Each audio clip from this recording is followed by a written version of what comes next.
Space Coconut.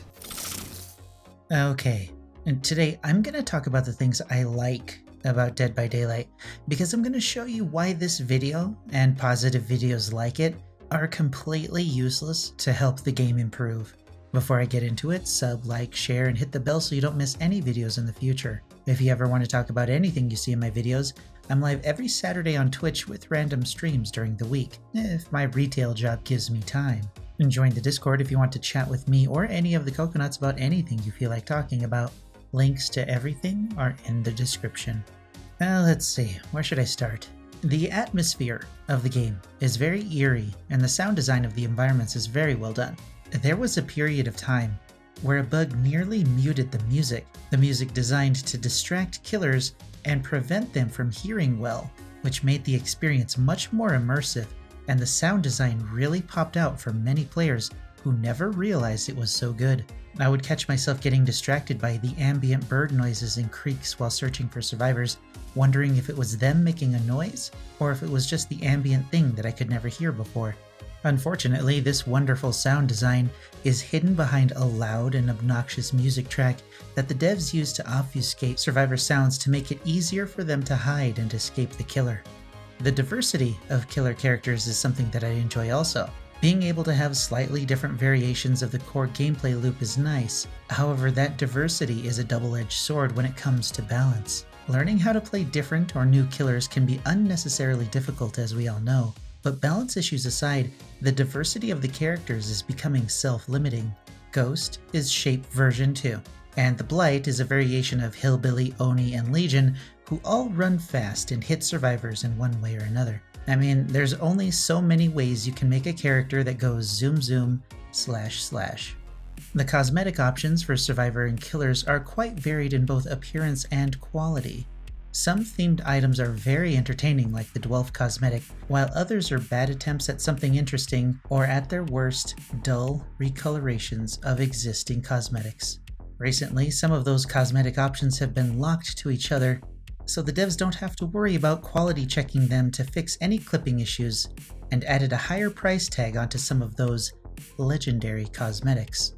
However, the cost and acquisition difficulty for these cosmetics are arguably too high for both their quality and the price of entry to the game. I really like the strategic element to some killers, the Hag and Trapper primarily, with a smaller strategic emphasis to the Wraith and the Ghost. Being able to anticipate survivor movements with a trap or understand where survivors will place themselves on a gen in order to ambush them effectively is a wonderful feeling. Unfortunately, the gameplay loop dictates that the majority of killers available are simply reskins of Scooby-Doo villains that run circles around obstacles until they can catch up to survivors. And here's the problem. I like much of the game, but there are design decisions that actively and passively hinder my enjoyment of those things. And now let me ask you this. If I make a video about how good the audio is without talking about how the quiet but still distracting music before a chase and the blaring, ear-bleeding music that happens during a chase are poor design choices to limit a killer's effectiveness, will that encourage the devs to look at their audio design and consider changes, or will it encourage them to leave it alone? Giving the devs a proverbial pat on the back and saying something is good is as useful to the health of the game as Coates' "play something else" statement was to calm players' concerns about killer frustrations. Change doesn't come from people being quiet and only talking about the good things in the game. And that brings something else to my mind as I write this.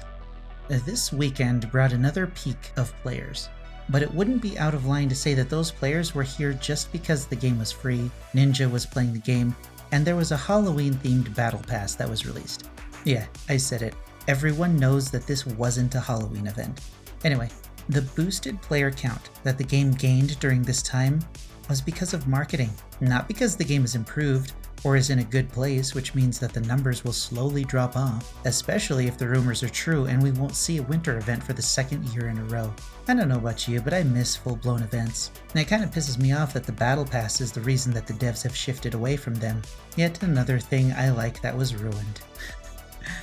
Anyway, I know this was short, but I hope I was able to help you understand that I do genuinely like this game, and there are things that I like in this game, but the problems arise when the devs decide to do something to dampen my enjoyment of those things. How do you feel about your favorite things in Dead by Daylight?